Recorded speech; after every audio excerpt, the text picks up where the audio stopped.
नमस्कार, मैं हूं शशि तुषार शर्मा और आप देख रहे हैं चुनावी खबरों पर आधारित हमारा खास बुलेटिन।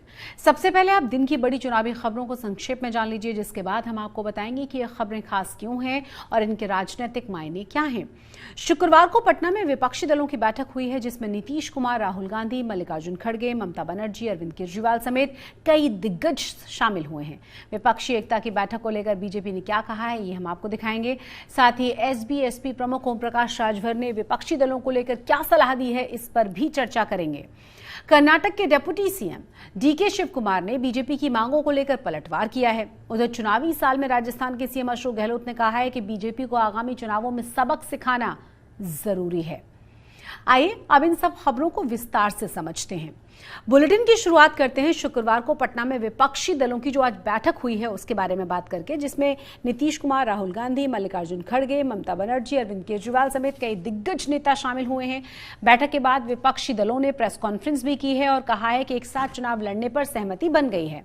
जल्द ही विपक्ष की अगली बैठक हिमाचल प्रदेश के शिमला में होने जा रही है। चलिए आपको सुनाते हैं कि नीतीश कुमार और राहुल गांधी ने इस बैठक के बाद जो प्रेस कॉन्फ्रेंस की उसमें कहा क्या। काफी अच्छी मुलाकात हुई है और एक साथ चलने की सहमति हुई है और उसके बाद अगली मीटिंग कुछ ही दिनों के बाद सब पार्टियों की एक और की जाएगी, ताकि उसमें आगे का जो कुछ भी होता है, जो एक साथ तो चुनाव लड़ने के बारे में आज एक सहमति हो ही गई है और सब तरह का सहमति हुआ है, लेकिन एक मीटिंग इसके बाद होगी।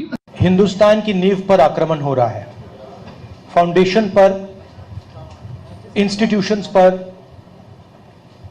आवाज पर बीजेपी और आरएसएस आक्रमण कर रही है।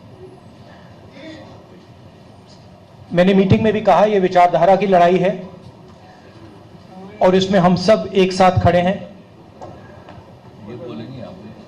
हम में जरूर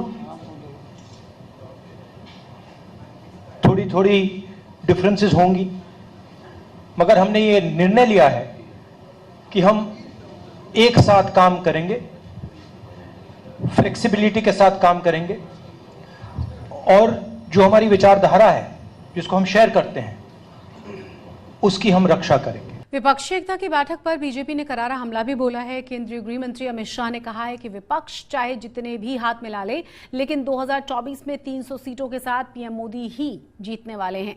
वहीं बीजेपी के राष्ट्रीय अध्यक्ष जेपी नड्डा भी विपक्ष पर जमकर बरसे हैं। चलिए सुनाते हैं आपको कि बीजेपी की तरफ से किस तरीके से पलटवार किया गया है। अमित शाह और जेपी नड्डा ने कहा क्या है इस बैठक के बारे में। पटना में एक फोटो सेशन चल रहा है, सारे विपक्ष के नेता एक मंच पर इकट्ठा हो रहे हैं और संदेश देना चाहते हैं कि हम भारतीय जनता पार्टी को, एनडीए को और मोदी जी को चैलेंज करेंगे।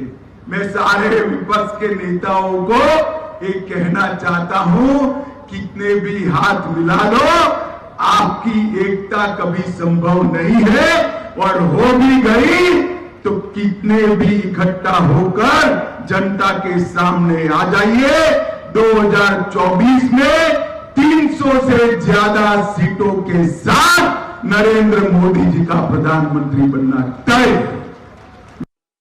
आज मुझे बड़ा आश्चर्य हुआ, मुझे ये 23 तारीख को सारे पटना में ये गलबाइयां कर रहे हैं, गले मिल रहे हैं, मुलाकात कर रहे हैं। मुझे अपने बचपन का दिन याद आ गया। मेरी पढ़ाई लिखाई पटना में हुई, मेरा जन्म पटना में हुआ, मैं वहां पर मैट्रिक का विद्यार्थी था। यही लालू प्रसाद यादव पूरे 22 महीने जेल, कांग्रेस की इंदिरा गांधी, राहुल की दादी ने इसको जेल में डाला था। यही नीतीश कुमार पूरे 20 महीने जेल की शिक्षों के पीछे कांग्रेस पार्टी की इंदिरा गांधी ने डाला था, यही राहुल गांधी की दादी ने डाला था। आज पटना की धरती पर राहुल को आदर सहित उनको स्वागत करते हुए जब मैं इनकी तस्वीरें देख रहा हूं तो मुझे याद आता है कि राजनीति में क्या से क्या हो गया, कहां से चले थे और कहां पहुंच गए, इसकी यात्रा मुझे दिखाई देती है। एसबीएसपी प्रमुख ओम प्रकाश राजभर के विपक्षी दलों की बैठक को अहम बताया है। राजभर ने कहा कि बैठक के बाद विपक्षी दलों को बीएसपी, एसबीएसपी जैसी पार्टियों को साथ लाने की पहल करनी चाहिए। उन्होंने ये भी कहा कि सभी पार्टियों को मिलकर मायावती को मनाना चाहिए कि अगर वो नहीं मानती हैं तो उन्हें पीएम बना देना चाहिए। तो चलिए सुनाते हैं आपको कि इस बैठक के बारे में ओम प्रकाश राजभर ने और क्या क्या कहा है। नहीं, देखिए, पहल तो आज अच्छी है।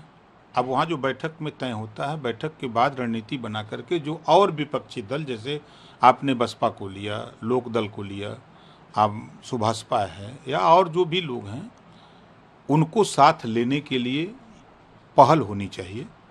हम कह रहे हैं जितने लोग 20 दल के लोग जुटे हैं, 20 दल के लोग मिले मायावती जी से और मायावती जी से बात समझावें। अगर वो एग्री नहीं होती हैं तो उन्हीं कहेंगे भाई चलो हम आप ही को प्रधानमंत्री मान लेते हैं।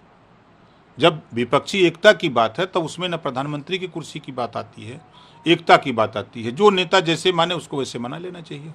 आपको बता दें, खबरों में आगे बढ़ते हैं। कर्नाटक की हम बात करेंगे क्योंकि सिद्धरामैया सरकार पर बीजेपी लगातार हमलावर है। बीजेपी मांग ये कर रही है कि कांग्रेस ने चुनाव के वक्त जनता से जो वादे किए थे उन्हें पूरा किया जाए। बीजेपी की इस मांग पर डिप्टी सीएम डीके शिवकुमार ने कहा है कि पहले वो अपनी पार्टी का घोषणा पत्र निकाल लें और मुंबई सरकार ने जो वादे किए थे उनके बारे में बात करें, पहले उन्हें पूरा कर लिया जाए। तो कर्नाटक के जो डिप्टी सीएम है डीके शिवकुमार और क्या कहा गया है बीजेपी के लगातार लग रहे आरोपों और हंगामे को लेकर उनकी तरफ से, जरा सुनिए। I welcome all the protests. मैं सभी विरोधों का स्वागत करता हूं। मैं उन्हें उनके साहसिक रुख के लिए बधाई देता हूं, लेकिन मैं उन्हें ये भी याद दिलाना चाहता हूं कि वो अपना घोषणा पत्र निकालें। उन्होंने जो भी वादे किए हैं पहले उन्हें पूरा करें। काला धन कहाँ है, कहाँ से आया है? मैं अपने 15 लाख रुपए का इंतजार कर रहा हूं जो उन्होंने देने का वादा किया है। चुनावी साल में राजस्थान में सीएम अशोक गहलोत लगातार बीजेपी पर निशाना साध रहे हैं। गहलोत ने कहा है कि राजस्थान की 25 लोकसभा सीटों पर बीजेपी के सांसद जीत गए, लेकिन उनके बावजूद भी बीजेपी सरकार ने राजस्थान को एक योजना तक नहीं दी है। विधानसभा चुनाव आने वाले हैं और लोकसभा चुनाव भी इसके बाद आएंगे, इसीलिए इनको सबक सिखाना होगा, तभी जाकर जनता की मांगों को पूरा किया जा सकेगा। सुनाते हैं आपको कि क्या कहा है राजस्थान के मुख्यमंत्री अशोक गहलोत। वो तो कमजोर साबित हुए हैं।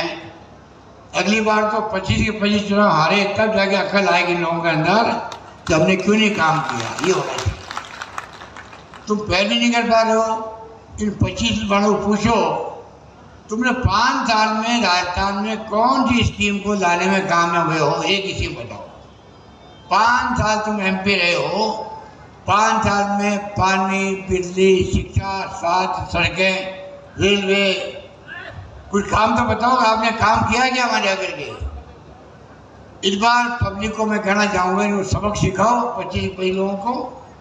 उससे बड़े चुनाव आएंगे विधानसभा के अंदर। चुनावी खबरों के हमारे इस खास बुलेटिन में फिलहाल इतना ही। चुनावों से जुड़ी हुई तमाम जानकारियों और हर दिलचस्प अपडेट के लिए आप सब्सक्राइब कीजिए चुनाव आज तक को। नमस्कार।